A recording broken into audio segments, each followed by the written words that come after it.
नमस्कार साथियों, स्वागत है आपका। और आज की वीडियो में हम देखेंगे SC/ST एक्ट सामान्य ज्ञान। उसको पहले देखने से पहले मैं आपसे कहूँगा कि आप चैनल को सब्सक्राइब जरूर कर लें, क्योंकि अगर आप सब्सक्राइब कर लेंगे तो आगे आने वाली वीडियोस आपको टाइम से मिल पाएंगे और आप उसका फ़ायदा उठा पाएंगे। तो चलिए शुरुआत करते हैं। देखिए, पहला क्वेश्चन लिखा हुआ है, भारतीय संविधान के तहत राष्ट्रीय अनुसूचित जाति आयोग की स्थापना खाली स्थान के तहत की गई थी। तो राष्ट्रीय अनुसूचित जाति आयोग की स्थापना किस अनुच्छेद के तहत की गई थी? तो उसका सही जवाब है अनुच्छेद 338, अनुच्छेद 338 के तहत की गई थी। अगला क्वेश्चन है, निम्नलिखित में से कौन सही तरीके से मेल नहीं खाता? राष्ट्रीय महिला आयोग 1992, राष्ट्रीय अल्पसंख्यक आयोग 1993, राष्ट्रीय पिछड़ा वर्ग आयोग 2002 और राष्ट्रीय बाल अधिकार संरक्षण आयोग 2007। तो इनमें से कौन सा ऐसा है जो गलत है, जिसका कि सही कॉम्बिनेशन नहीं बना हुआ है? तो देखिए, इसका सही जवाब होगा राष्ट्रीय पिछड़ा वर्ग आयोग 2002।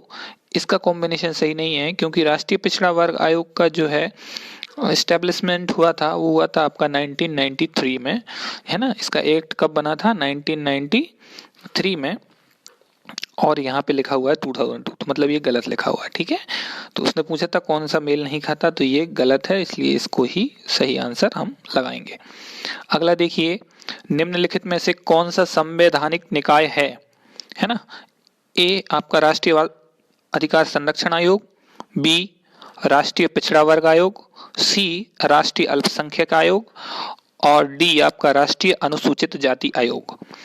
कौन सा संवैधानिक निकाय है? तो इसका सही जवाब है डी राष्ट्रीय अनुसूचित जाति आयोग। ये संवैधानिक निकाय है, बाकी तीनों जो हैं वो आपके वैधानिक आयोग हैं, है ना। ऊपर के जो तीनों ऑप्शन हैं वो वैधानिक आयोग हैं और डी जो है वो आपका संवैधानिक निकाय है। ठीक है, इसमें नीचे मैंने लिखा हुआ है क्लैरिफिकेशन भी उसका, कि राष्ट्रीय अनुसूचित जाति आयोग एक संवैधानिक निकाय है, जबकि अन्य आयोग वैधानिक आयोग हैं जो संसद के अधिनियम द्वारा स्थापित किए गए हैं। नेक्स्ट क्वेश्चन देखिए, राष्ट्रीय अनुसूचित जाति आयोग के अध्यक्ष की नियुक्ति कौन करता है? तो राष्ट्रीय अनुसूचित जाति के आयोग के अध्यक्ष की नियुक्ति जो करते हैं वो हैं आपके राष्ट्रपति। राष्ट्रपति राष्ट्रीय अनुसूचित जाति आयोग के अध्यक्ष की नियुक्ति करते हैं, है ना। नेक्स्ट क्वेश्चन है, निम्न में से कौन राष्ट्रीय अनुसूचित जाति आयोग का कार्य नहीं है ना। इनमें से 4 कार्य दिए हुए हैं आपके ऑप्शंस में, और चारों में से कौन सा एक ऐसा कार्य है जो अनुसूचित जाति आयोग नहीं करता? तो देखिए, पहला ऑप्शन है अनुसूचित जातियों को संवैधानिक संरक्षण प्रदान करना, है ना। अनुसूचित जातियों को संवैधानिक संरक्षण प्रदान करना, ये तो इनका कार्य होता है। बी जो है अनुसूचित जाति के हितों का उल्लंघन करने वाले किसी भी मामले की जांच करना, ये भी होता है। सी है अनुसूचित जातियों के संरक्षण से संबंधित प्रधानमंत्री को रिपोर्ट प्रस्तुत करना। तो देखिए, सी जो है इसका गलत आंसर है, क्योंकि जो राष्ट्रीय अनुसूचित जाति आयोग होता है वो प्रधानमंत्री को रिपोर्ट नहीं देता, वो किसको रिपोर्ट देता है? वो राष्ट्रपति को रिपोर्ट सौंपता है। ठीक है, तो इसका सी जो आंसर होगा वो सही जवाब होगा। अगला देखिए आप, किस संविधान संशोधन ने अनुसूचित जाति और अनुसूचित जनजाति के लिए एक आयोग की स्थापना की सिफारिश की थी? कौन सा संविधान संशोधन था? तो वो था आपका 65 संवैधानिक संशोधन। इसमें इस आयोग की स्थापना की सिफारिश की गई थी। अगला देखिए, राष्ट्रीय अनुसूचित जनजाति आयोग के अध्यक्ष का कार्यकाल कितने समय का होता है ना। राष्ट्रीय अनुसूचित जनजाति आयोग के अध्यक्ष का कार्यकाल कितने समय का होता है? तो 4 ऑप्शन हैं, इसका सही जवाब है डी, है ना। वो निश्चित नहीं होता है, भारत के राष्ट्रपति जब तक चाहें उनको उस पद पर बने रहने दे सकते हैं, लेकिन क्या होता है हमारे यहाँ जनरल प्रोसेस है कि हर 3 साल में ये आयोग के अध्यक्ष को बदल दिया जाता है ना।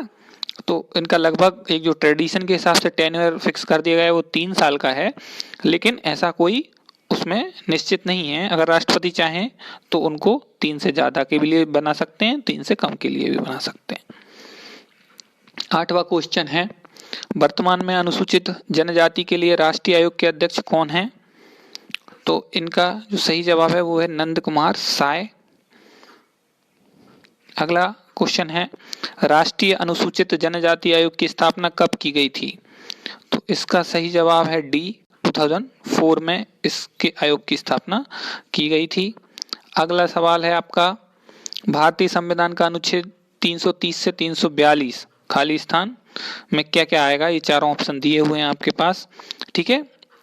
अखिल भारतीय सेवाएं, चुनाव आयोग, ग्राम पंचायतें या लोकसभा में अनुसूचित जाति अनुसूचित जनजातियों का आरक्षण और प्रतिनिधित्व।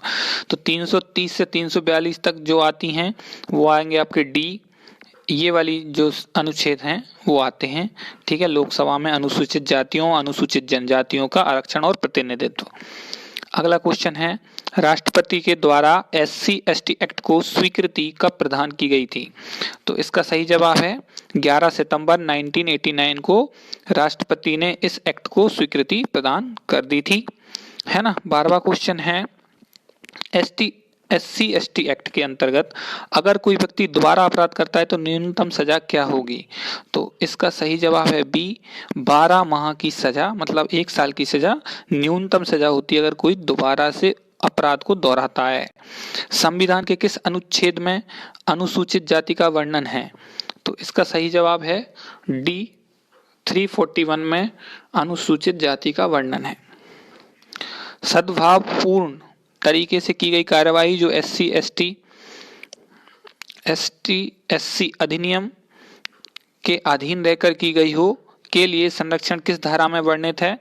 तो इसका सही जवाब है डी, धारा 22 में इसका संरक्षण जो है वो वर्णित है। SC/ST अधिनियम में शासन के कर्तव्य को किस धारा में वर्णित किया गया है? तो शासन के कर्तव्य को धारा 21 में वर्णित किया गया है।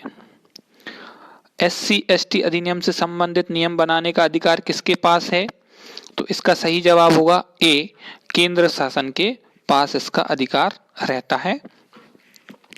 अनुसूचित जाति एवं जनजाति अधिनियम के तहत किन न्यायालयों को विशेष न्यायालय का दर्जा दिया जा सकता है ना।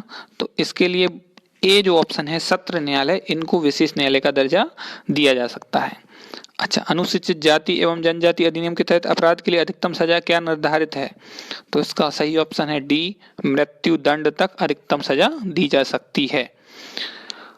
19, धारा 3 में वर्णित अपराध के लिए कम से कम कितने समय की सजा मिल सकती है? धारा 3 में वर्णित अपराध के लिए कम से कम कितने समय की सजा मिल सकती है? तो इसका सही जवाब है आपका बी, 6 माह, मतलब 6 माह की सजा जो है कम से कम दी जा सकती है। किसी SC/ST के व्यक्ति के स्वामित्व या आवंटित किसी भूमि को हस्तांतरित करा देना या अधिभोग करना, यह अपराध किस धारा में वर्णित है? तो इसका सही जवाब है धारा 3। ये जो है अपराध है वो धारा 3 के अंतर्गत आता है। SC/ST एक्ट कब लागू किया गया था? तो ये किया गया था आपका 30 जनवरी 1990 को। 30 जनवरी 1990 को SC/ST एक्ट लागू किया गया था। अत्याचार निवारण के लिए राज्य शासन विशेष न्यायालय का गठन निम्न धारा के अंतर्गत करेगा, है ना। अत्याचार निवारण के लिए राज्य शासन विशेष न्यायालय का गठन निम्न धारा के अंतर्गत करेगा। तो इसका सही जवाब है धारा 14, 14वीं धारा के लिए, ठीक है। अगला है, छुआछूत के आधार पर अस्पताल आदि में व्यक्तियों को प्रवेश देने से इनकार करने पर दंड का प्रावधान किस धारा में वर्णित है? तो इसका सही जवाब है धारा 5, ठीक है। अनुसूचित जाति और अनुसूचित जनजाति अत्याचार निवारण अधिनियम 1989 में कुल कितने अध्याय हैं?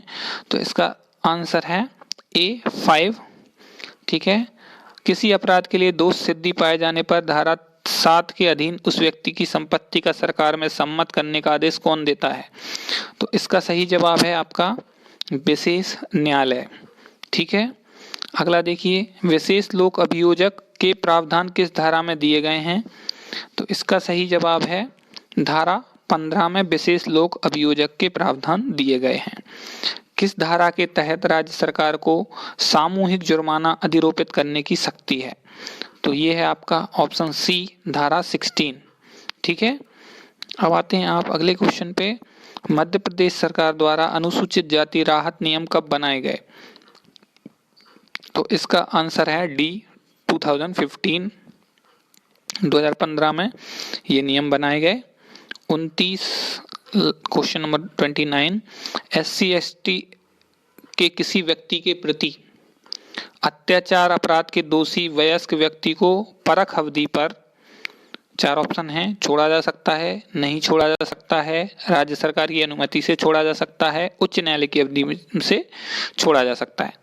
तो इसका सही जवाब है नहीं छोड़ा जा सकता, किसी भी कंडीशन में उसको नहीं छोड़ा जा सकता। अगला है अनुसूचित जाति और अनुसूचित जनजाति अधिनियम 1989 के अधीन निम्न में से क्या पूर्णतः निषिद्ध है? ठीक है, तो इसका सही जवाब होगा गिरफ्तारी पूर्व जमानत। ठीक है, तो इस एक्ट में गिरफ्तारी के पहले जमानत नहीं मिलेगी, ये आपका जो है जमानत जो है वो पूर्णतः निषिद्ध है। थैंक यू दोस्तों।